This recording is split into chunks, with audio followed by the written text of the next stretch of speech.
안녕하세요. 이번 은념을 잡다한 지식 동아리에서 인터뷰로 온 기자 김유림이라고 합니다. 예, 반갑습니다.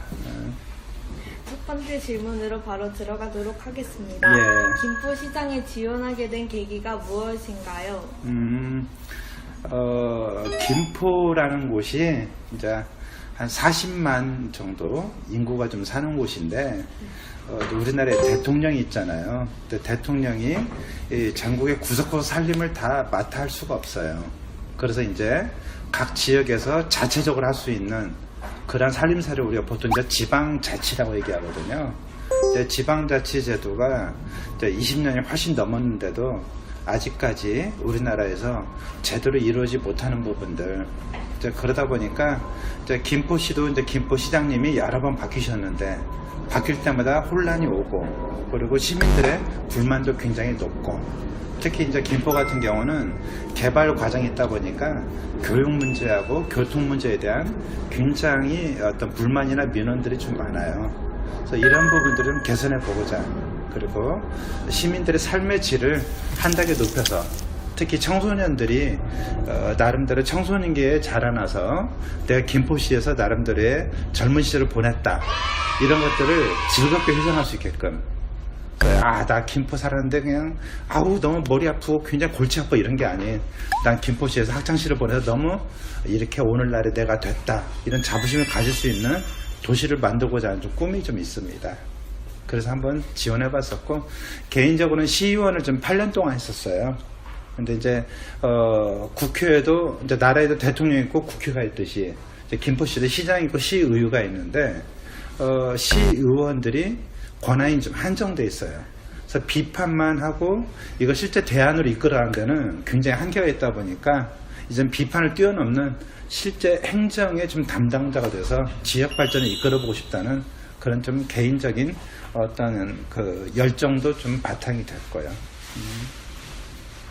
그럼 두 번째 질문으로 넘어가도록 하겠습니다. 김포시장이 되신다면 김포의 발전을 위해 어떠한 노력을 하실 건가요? 아마 이제 학생 여러분도 알 거예요. 김포를 얘기할 때 배드타운이라는 얘기를 많이 합니다. 그러니까 잠만 자고 일자리는 서울이나 다른 데 왔다 갔다 하면서, 그러니까 실제로 이 김포 지역 내에서 어떤 생활과 소비, 생산 이런 게 함께 이루어지는 게 가장 이상적인 경우인데 그러지 못하는 거죠. 그래서 김포를 일단은 자족도시로 만들어서 실제로 김포 내에서 일자리가 만들어지고 꿈도 이루어지고, 그리고 여기서 자아 실현할 수 있는 시민들의 삶의 하나의 기반을 해서 만들어보고 싶은, 그래서 김포를 자족 기반 도시로 이끌어오는 배드타운을 벗어나서 이러한 좀 바람이 좀 있습니다. 그럼 세 번째 질문을 하도록 하겠습니다. 김포시장이 되기 위해서는 학창시절 어떠한 일을 하면 좋을까요?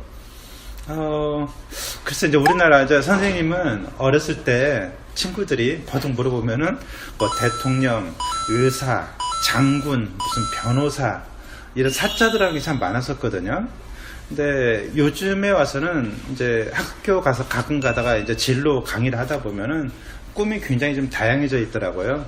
근데 아직까지 학생들이 나는 커서 김포시장이 될 거야, 이러한 경우는 아직 보지를 못한 것 같아요. 왜 그러냐면은 대통령이나 국회의원은 쉽게 인식이 되는데, 아직까지 지방자치단체에 뭐 시의원이 되거나 아니면 시장이 되거나 이런 부분은 아직까지 굉장히 낯설고 거리가 멀게 느껴지고, 그래서 그럼에도 나름대로 내가 커서 지방 정치인, 중앙 정치가 아니라 지방 정치인이 되고 싶다. 이런 사람들은 결국은 지역의 살림살이에 관심을 많이 가져야 할 것 같아요. 그래서 내가 학교 다닐 때 신호등이 왜 깜빡거리고 제대로 안 들어온다거나, 아니면 안전한 통학로에서 CCTV가 설치가 되는데 왜 안 되는 거다거나, 아니면 보도블루 교체하는데 이런 비용은 어떻게 쓰이는지, 뭐 이런 부분들. 그래서 내가 그 진로 특강 가서 학생들한테 그런 말을 물어봤어요. 여러분들은 지금 세금을 내고 있습니까? 안 내고 있습니까? 했더니만은 우리가 성인이 아닌데 어떻게 세금을 냅니까? 근데 한 학생이 있다가 저희 세금 내는 걸 알고 있습니다. 그래서 물어봤더니만은 간접세의 개념을 좀 얘기를 하더라고요. 그래서 우리가 일상적으로 어떤 물건 살 때 우리는 모르지만 거기에 부과되어 있는 세금들이 또 연동돼서 시나 국세로 이끌어지는 그런 게 좀 많거든요. 적어도 우리가 하고 있는 부분들이, 그러니까 아버님, 어머니들의 세금이 어떻게 쓰이고, 그리고 내가 하고 있는 일상생활들이 중앙도 그렇지만 지방정치와 어떤 연관이 있는가, 이런 걸 평소에 좀 관심을 가져보는 것들이 지방정치인으로서 나갈 수 있는 길이 되지 않을까. 특히 여학생들이 그런 부분에서는 많은 장점이 있는 것 같아요. 왜냐하면 살림살이, 예산 이런 거 바라보는 좀 섬세한 감각이 많이 있다 보니까. 그래서 실제로 여성 정치인들이 지방이건 중앙이건 많이 나왔으면 좋겠다. 정치 발전을 위해서 그런 생각 해봅니다. A few moments later. 그 다음으로 네 번째 질문을 하도록 하겠습니다. 예. 후보님께서는 학창시절 어떠한 일에 관심이 많으셨나요? 학창시라면은 이제 중고등학교 시절도 있겠고 대학 시절도 있을 것 같은데, 중고등학교 시절에는 집안이 어려워가지고 어떤 꿈을 꾼다기보다도 그냥 그 뭐라고 할까, 고학하면서 학교를 다니다 보니까 중학교 때부터 신문 배달하면서 자랐어요. 그래서 실제로 내가 바라던 꿈을 이룬다기보다도 그냥 그때그때 견뎌나가면서 학교 졸업하는 게 좀 어떻게 보면 좀 삭막해 들지 모르겠지만 그런 상황이었었고, 대학 시절에는 여러분 혹시 1987 영화 본 사람 있어요? 없구나. 그 영화 보면 쉽게 이해가 될 텐데, 대학 시절에 거의 뭐라고 할까, 그 당시 민주화 투쟁을 하다가 시간을 다 보내보다 보니까 어떤 젊은 날의 꿈을 이루기가 굉장히 어려웠던, 시간이 지나다 보니까 어느 부족 커버려가지고 뭔가 삶을 자아 실현할 수 있는 기회를 놓쳐버린, 그래서 어떻게 보면 시대적 상황에 자아 실현의 계기가 어떤 연결이 안 되어버리면서 지금에 와서 다시 옛날로 돌아가면은 해보고 싶은 일이 많았었는데, 뭐 예술, 문학, 뭐 여러 가지에서 좀 관심이 많았는데 그런 꿈도 이루지 못하고 시간을 놓쳐버린 좀 아쉬움이 좀 있습니다. 학창시절은 나름대로 뭐 미술부 활동도 했었고 뭐 여러 가지 뭐 예능 분야의 활동도 했었는데 그걸 키울 어떤 가정적 환경도 안 됐었고 시대적 환경도 안 돼서 그런 아쉬움이 좀 많습니다. 다음으로는 다섯 번째 질문으로 넘어가겠습니다. 후보님께서는 어렸을 때 장래희망은 무엇이었나요? 아까도 얘기했습니다만은 뭐 어렸을 때 보면은 늘상 그때는 고정관념이 있었던 것 같아요. 뭐 대통령, 아니면 뭐 의사, 막 이런 것들. 근데 어렸을 때는 대통령도 꿈이었었고, 그 다음에 집안이 좀 기독교 집안이다 보니까는 성직자가 되는 것도 꿈이었었고, 근데 그때그때 많이 바뀌었던 것 같아요. 그런데 아까 말씀드렸습니다만은 내가 어떤 선택을 해서 이걸 자아 성취하겠다 이런 것보다도 그 학교를 졸업하고 나름대로 그때그때의 어려움을 헤쳐나가는 게 당장이 좀 급박한 일이다 보니까 굉장히 어떤 미래에 대한 꿈을 아름답게 설계할 수 있는 그런 마음의 여유가 없었던 게 지금도 굉장히 마음이 좀 아픕니다. 그 다음으로는 여섯 번째 질문입니다. 후보님께서 목표로 하시는 공약 가운데 가장 실천이 쉬울 것으로 예상되는 사안은 어느 것인가요? 어느 것 하나 쉬운 게 없다는 생각이 들어요. 왜냐하면 공약이라는 게 유권자들의 환심을 사기 위한 어떤 좀 극단적인 표현을 쓰자면 일종의 좀 사탕발림? 이렇게 좀 바라보는 인식도 있고, 근데 하나하나 그 자체가 이루어지고 실현 가능한 부분들을 터치를 해야 하고, 실현 불가능하더라도 가능한 방법을 찾는 게 하나의 정치의 영역이거든요. 그래서 이제 가장 일상적으로는 시민들의 그 안전, 출퇴근, 그리고 학교 오갈 때 안전한 부분들이 기본적이라면은 거기다가 또 이제 평소 저 같은 경우는 도서관에 대한 관심이 좀 많았어요. 그래서 김포가 하나의 도서관의 도시가 되는 이런 부분들. 그래서 여러분들이 또 이제 지금 제가 중학생입니다만 고등학교 졸업하고 그리고 대학에 들어가게 될 때 그 대학을 졸업했을 때 이 지역에서 나름대로 멀리 안 가고 일자리를 구할 수 있는 그런 성장하는 도시를 만드는 게 하나의 좀 꿈이고, 그래서 청년들이 함께 모여드는 그러한 도시로 김포를 좀 만들고 싶다.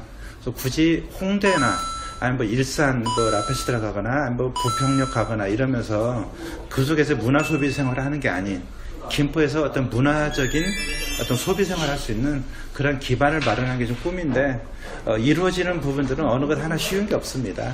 근데 그래도 그 말에 대한 책임성은 저이기 때문에 실현하기 위해서 여러 가지 노력을 좀 할 겁니다. 그 다음으로는 후보님께서 목표로 하시는 공약사항 가운데 가장 실천이 어려울 것이라고 생각되는 공약은 무엇일까요? 이제 김포 지역에서 할 수 있는 일이 있고 김포를 벗어나서 다른 지역과 연관시켜서 해야 할 일들이 있어요. 가령 이제 시민들 가장 관심 많은 게 5호선 연결인데 이 5호선 연결은 김포만에서 할 수 있는 게 아닙니다. 결정 권한은 서울에서 있고 그 중앙부처의 국토교통부에 동의도 얻어야 할 사안인 것이고, 그래서 그렇다고 시민들이 꼭 원하는데 이것을 김포에서 해결할 수 없다 보니까 나몰라라 할 수 없는 거. 그러려면 이제 중앙부처도 뛰어다녀야 하고 서울시도 만나서 적극적으로 설득을 해야 하고, 그래서 김포의 현안임에도 불구하고 결정권이 중앙부처나 다른 지역에 있는 부분들을 어떻게 교섭하고 설득을 해서 김포 시민에게 유리한 환경을 만들어낼 것인가, 이게 좀 많이 어려운 점이라 생각이 듭니다. 그 다음으로는 8번째 질문으로 넘어가겠습니다. 현 후보님의 가족 상황은 어떻게 되시나요? 여러분 같은 그 딸 하나 있어요. 딸 하나. 지금 23살이고 여러분 같이 참 이쁘게 컸었는데 지금 이제는 어렸을 때는 막 아빠 따라다니며 컸다고 이제는 좀 아빠를 많이 훈계하고 가르치고 또 옆에서 아빠의 큰 힘이 되어주기도 하고, 특히 이제 요즘 선거운동 과정에서 여러 가지 아빠의 일을 도와주는 그런 큰 역할을 하고 있습니다. 그 다음으로는 9번째 질문으로 넘어가도록 하겠습니다. 후보님께서 목표로 하시는 공약사항 200만 평 지식산업 조강 스마트시티에 대해 다시 한번 설명해 주시면 감사하겠습니다. 아까도 얘기했습니다만 김포가 좀 배드타운이 많다고 그러잖아요. 아파트는 자꾸 늘어나는데 일자리나 지역의 어떤 생산 기반이 될 수 있는 그러한 어떤 중심 허브 역할을 하는 곳이 좀 적다. 그래서 남북 지금 화해 시대잖아요. 김포가 북한하고 가깝다 보니까 이 지역 내에서 남북이 연결할 수 있는 하나의 물류 거점 기반 도시를 만들겠다. 그것을 이른바 조강 스마트시티라고 붙인 거거든요. 조강은 이제 김포가 한강하고 끝자락이잖아요. 그 한강하고의 원 이름이 조강입니다. 그 조상님들의 강, 할아버지 할머니들의 강. 그래서 이 조강이라는 이름 자체가 남북 화해의 굉장히 상징적 용어다. 이걸 붙여가지고 남과 북을 연결하는 물류 첨단 거점 도시를 만들겠다. 그래서 이걸 통해서 지역의 일자리도 만들고 김포의 자족 기반도 만들고, 그리고 서해나 아니면 뭐 인천공항, 김포공항을 통한 해외 국제 교류를 할 수 있는 하나의 허브 역할도 할 수 있는 그런 기반을 만들겠다는 구상이 조강 스마트 시티입니다. 그리고 마지막으로 10번째입니다. 후보님께서 목표로 하시는 공약사항 동서남북 지하 건설에 대해 다시 한번 설명해 주시면 감사하겠습니다. 김포가 서울의 주변부 도시죠. 그건 이제 유성도시 내지 뭐 변방이라는 용어로 많이 씁니다만은, 그래서 실제로 근데 김포가 예전에는 모든 교통 물류의 중심 도시였거든요. 여러분들 국사 시간에 배우는 기억이 있을지 모르겠습니다만 삼국시대 때 가장 치열하게 고구려 백제 신라가 차지하려고 했던 곳이 이 한강하고 김포 땅이에요. 그래서 이 고려 시대 때는 또 아라비아 상인들이 이렇게 여기에 드나들면서 코리아라는 이름을 세계 알렸던 그 예성강 병란도가 김포에서 배로 10분밖에 안 되는 거리에 있거든요. 그래서 김포는 실제로 예전에는 변방이 아니라 모든 물류 교통의 중심지였다. 이런 것이 남북 분단으로 인해 가지고 어떤 그 변방 도시로 전락했는데 이걸 회복하겠다. 그러려면 여전히 교통이라는 부분들이 실제로 지하철이 서울과 연결뿐만 아니라 일산과 인천까지 연결하는 동서남북 종횡으로 가는 십자 교통의 중심지로 김포를 만들겠다. 이런 개념인 겁니다. 그래서 김포의 김자가 금메달 할 때 금자거든요. 그래서 김포를 다른 경우에 금포라는 말로 연결되는 거. 그래서 금메달의 도시, 황금빛 도시. 그래서 김포를 금포로 만들겠다는 그런 슬로건을 내걸고 있거든요. 그런 취지로 이해해 줬으면 좋겠습니다. 네, 이상 저희가 모두 준비한 질문이 끝났고 바쁜 시간에도 인터뷰를 응해주셔서 감사합니다. 오히려 찾아와 주셔서 감사드리고 여러분들한테 진짜 아까 말씀드렸습니다마는 학창 시절에 내가 김포에서 생활했다는 것이 따뜻하고 아름다운 기억으로 남는 그러한 김포 생활이 될 수 있도록 노력을 하겠습니다. 감사합니다.